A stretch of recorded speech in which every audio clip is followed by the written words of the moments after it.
Wild secrets exposed on paternity court. Okay, it sounds like you need to go get a hold of him again. But whoever you were with, she deserves to know. I know she does. And we got your back. You We're think going to this be there. We're doesn't going to tear be me friends. apart? It made me feel sick to my stomach. I was just very uncomfortable. And so we stopped, and he got mad that we stopped. I told him, I was like, I mean, you can just finish yourself off, but I'm done with this. Like, Consensual or not, if I want to have sex with my baby father, Your Honor, it goes down. Try it now. It goes down. Ms. Strong has a very strong opinion about one thing. And that one thing is that her husband didn't father the 14-month-old daughter of Ms. Lane. She says one day she was just minding her business when Ms. McLean called her and told her that her husband was her baby's daddy and he needed to pay child support. Ms. McLean, on the other hand, is very certain that her child is the product of a night of passion with Mr. Strong and wants him to take responsibility for Angel. Me and Miss McLean got together. We were friends, wanted to do something for our birthdays. We had discussed doing a threesome, something my husband had always wanted to do, and I figured if I did it with him, then You and he'd Ms. get out his McLean system. got together to talk about this. Yes. Nothing good is ever going to come out of having a threesome with your husband. You might think you're getting away with it for a while, but then BAM! You're standing here in paternity court. Jerome is handing over your files to Judge Lake, and you're in for an emotional roller coaster. That's just friendly advice, guys. So before you all had this threesome, you set parameters. Yes, Your Honor. What were the rules? It would always be the three of us, never separately. If a baby came out of it, we'd raise it together, the three of us. Did you get it in writing? No, Your Honor. Again, another rookie mistake. If you're going to have a threesome with your friends and husbands and are going to have weird little parameters for having one, the least you could do, aside from literally not doing the threesome, is get it in writing. So that when you eventually land in paternity court, you at least have something to give the judge. You were nervous at first. Yes, Your Honor. Why were you nervous? Because prior to our first couple months of our relationship, I made a lot of bad decisions. And when she approached me with this conversation, I thought it was another setup. Do you know what's worse than 2 threesomes? 4. And do you know what's 2 times worse than 4 threesomes? 8. And that, ladies and gentlemen, is how many times Ms. McLean, Ms. Strong, and Mr. Strong slept together. After all of that, one can only wonder why they would ever think that Ms. McLean is lying about having their child. And oh, they had a threesome even after Ms. McLean gave birth. And yes, they did this through the pregnancy too. And guess what? It gets even worse. I asked her if it was my husband's child, and she told me no.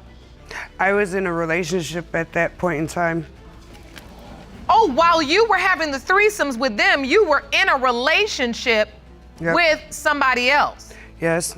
Hey, Ms. McLean, how do you know this child you have is from sexual contact A and not sexual contact B? And Ms. McLean's fantastic response is this. Well, I guess sexual contact A was just more passionate than sexual contact B. Too bad, Ms. McLean, but that's not a scientific argument for anything. They would have been the dad. I thought the gentleman I was with at the time was the father, so I kept telling me, yeah, you're the dad. I mean, But he I don't wasn't see the how. only possibility. Right, I told you that it was not his child. Okay, but she's not also mixed with African American either. What? Does she think there's a third possibility? She's saying the child doesn't belong to Ms. McLean's boyfriend because that man is African American and Angel is decidedly not. A white person and a black person can still have a white baby. Well, no, they can't. They technically can, not to argue with you. Okay then. But then Ms. McLean has DNA tested the African American she was dating, and it was determined that he was not the father. So Mr. Strong has to be the father, right? Right? Anyway, Ms. Strong says that she and Mr. Strong didn't use protection with Ms. McLean because they believe she couldn't get pregnant because of an accident. And oh, they still had a threesome 2 weeks and 3 days ago. Well, I hope you all are using protection now. You smiling too. You're No, we're real using happy about protection, it. But I'm also on 2 different birth controls. That was fun. But let's get to the bottom of this. Who is the father of Angel? We can only get that answer from the DNA test. Mr. Strong, you are not the father. This is a weird one. Ms. Mullins is accusing her ex-husband of extreme debauchery and over-the-top sexual appetite. Mr. Lamb, the husband in question, says that the opposite is the case and Ms. Mullins is an oversexed woman always looking to spread her legs. He also says she's a serial cheater, and there's no way he's her 3-year-old child Preston's father. I did everything I was supposed to do. I was faithful. I never messed around on him. I never cheated on him. You know, we had a family. Our marriage wasn't that great, but I still did everything like I needed to do. Mr. Lamb says that Ms. Mullins herself told him that he wasn't the father. He also says other men have told him that Preston doesn't look like him one bit. Of course, Ms. Mullins denies this. Mr. Lamb insists and says that another person, Jonathan, is the real father of Preston. He says he's sure Jonathan is the father because of a certain incident. And yes, it's exactly the sort of incident you were wondering about. Why not? So his friend moved in with us. He had a lot going on in his life. While you were married? Yes, it was a temporary situation. Jason had told me that he fantasized about watching me have sex with another guy. Well, yes, Ms. Mullins. It's great to take marriage vows seriously. But do you also know what your marriage vows don't say? It doesn't say it's okay to sleep with another man in front of your husband to spice things up. That's one thing your marriage vows certainly never said. That was just the opportunity that we had taken.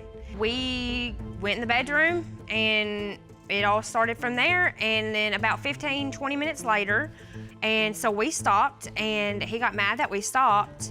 I told him, I was like, I mean, you can just finish yourself off, but I'm done with this. Like, what I can tell Ms. Mullins and Mr. Lamb is that their kids are going to grow up, watch this video, and they are going to have very uncomfortable questions for both of them.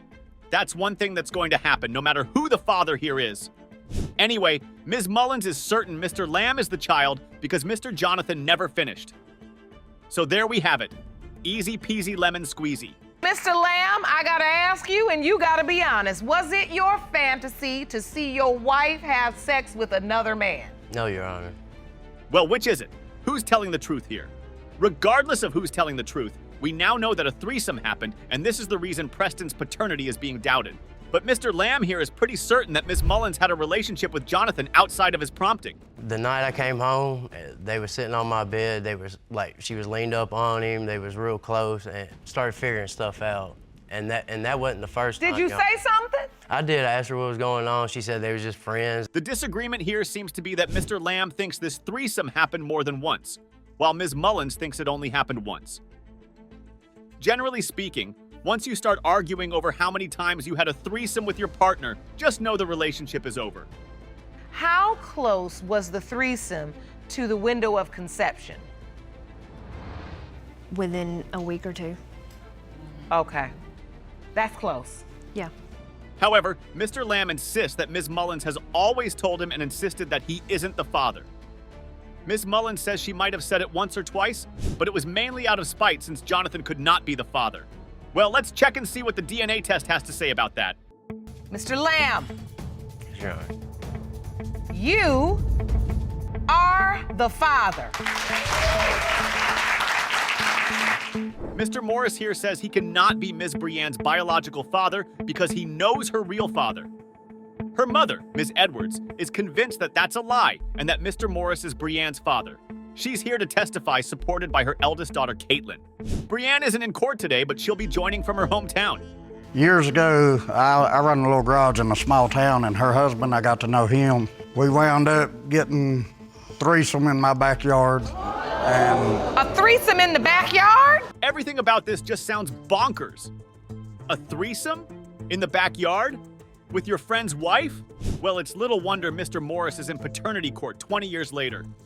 It would have been so unfair if he didn't eventually end up here. we done it a couple times, and then I kind of moved off to another county, and things went on. But back then, if you wore panties and opened up, drop them, I got me some. Mr. Morris isn't scared to tell his truth, and it's sort of endearing to listen to a dirty something-year-old man talk about all his whoring ways. Mr. Morris says even when he moved out of the area and Ms. Edwards got pregnant with Brianne, the couple still came over to his place for more threesomes. Ms. Edwards doesn't deny this at all and says she originally used to think Brianne belonged to her husband. But something changed when Brianne was born. When she was born, I was on the operating table and they brought her around the curtain, and as soon as I seen her, she was born with a cleft. No. Right? She bent that corner and you said, there goes. I said, uh-oh. Yeah. Well, Ms. Edwards has to have some magical third sense because it's near impossible to say who a baby looks like immediately after they are born. Have you ever seen a day-old baby? You know what they look like? They look like literally every other day-old baby on the face of the earth. So how did Miss Edwards tell you specifically that she thought you were Brianne's biological I don't father? remember exactly how she said it, but I didn't think so because none of my children was ever born with a clip lip. That may be true, but Ms. Edwards has a perfectly good counter to that. She says that Mr. Morris had told her that all his baby mothers needed to get a certain injection during pregnancies to prevent them from birthing kids with birth defects. Mr. Morris says none of his kids have ever been born with defects. But isn't that the point, Mr. Morris? Growing up, did you know that your mother doubted your paternity? Did you know that Mr. Morris could potentially be your biological father? Yes, ma'am. Brianne never had a relationship with Mr. Morris whatsoever, despite knowing that he could be her father all along. Kaylee, Brianne's supposed half-sister, says she's sure that Brianne isn't her father's daughter because she doesn't have a birthmark that they all have. But Mrs. Morris is also in court, and she has something to say. All of our children have some kind of resemblance to my husband. My husband has 7 children. Every one of them has some kind of feature of his, whether it be eyes, walk, talk, even his smart mouth. Mrs. Morris is saying Brianne cannot be Mr. Morris's child because she's shy. That's a new one, and it's certainly not an argument that can hold up in any court. Before we go to the DNA test results, Judge Lake asks Ms. Edwards one last time if she was sure that there was no other possibility and Brianne belonged to Mr. Edwards. Her answer is yes. Let's see how well that holds up. Mr. Morris, Yes, ma'am. you are the father.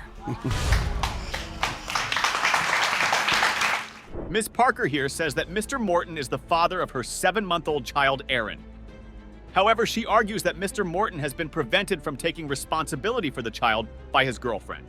She also says that his girlfriend, Miss Lemon, doesn't want him to have a relationship with Aaron because she's unable to conceive a child of her own. So, Miss Parker, how did you end up having sex with Mr. Morton if he has a girlfriend? First of all, Your Honor, that's my baby father. Anytime I want to have sex with him, I'm going to have sex with him. Okay, fair enough. That means that Miss Parker already has a child for Mr. Morton, and they had a prior sexual relationship before the birth and conception of Aaron. But that's not the strangest thing about this case. Not by a long shot. We've had sex. I have sex with both of them. With Mr. Morton And Mrs. Lemon. and his girlfriend? Yes, Your Honor. Yes. Well, now that gives this case a different hue. This isn't a case between strangers. It's a family case because everyone in it knows everyone in it very well. But Ms. Lemon has a good reason for this. Well, the only reason, Your Honor, the only reason why she was able to have sex with us is because I asked my boyfriend to have sex with her because she was lonely. My desires, me and my little freakiness, I said, can you have sex with your pregnant baby mother because she's in need? So ultimately, all 3 of these people were at one time fondling one another's genitals at the same time and separately. If there's one thing that almost always guarantees people landing in paternity court one way or the other, it's literally arrangements like this. But despite the fact that all of these 3 people were sleeping with one another without protection, Mr. Morton here thinks it's time to bring out his calculator and start crunching the numbers. It could not be my child because the timing is not right at all. I'm not tripping off of that. I know that that's my son's father. I know. He looks exactly like my other son. But Mr. Morton's argument does make some sense. Aaron was born in December, and he says he was last intimate with Miss Parker in May. That would make Aaron a premature baby if he was his son. And since he's not, we can safely assume that the child doesn't belong to Mr. Morton. But Ms. Parker says none of that matters since the only person she has unprotected intercourse with is Mr. Morton. However, Ms. Lemon has a different testimony. The guy walks up to her, they talking and everything, and he swears up and down Aaron is his. She had to keep reminding him that it's not yours, boo, it's not yours. I had sex with you after he was already in my stomach. Exactly. Okay, Ms. Lemon, you are both all over the place.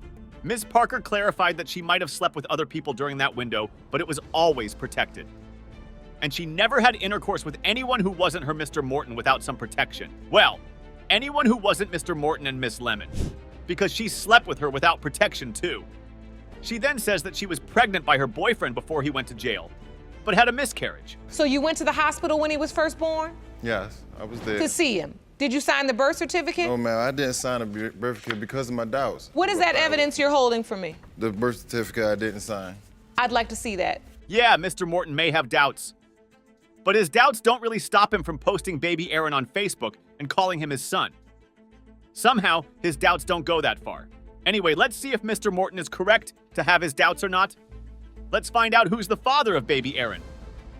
Mr. Morton, you are Aaron's father. Thank you. I told you, like, I'm not no, come on.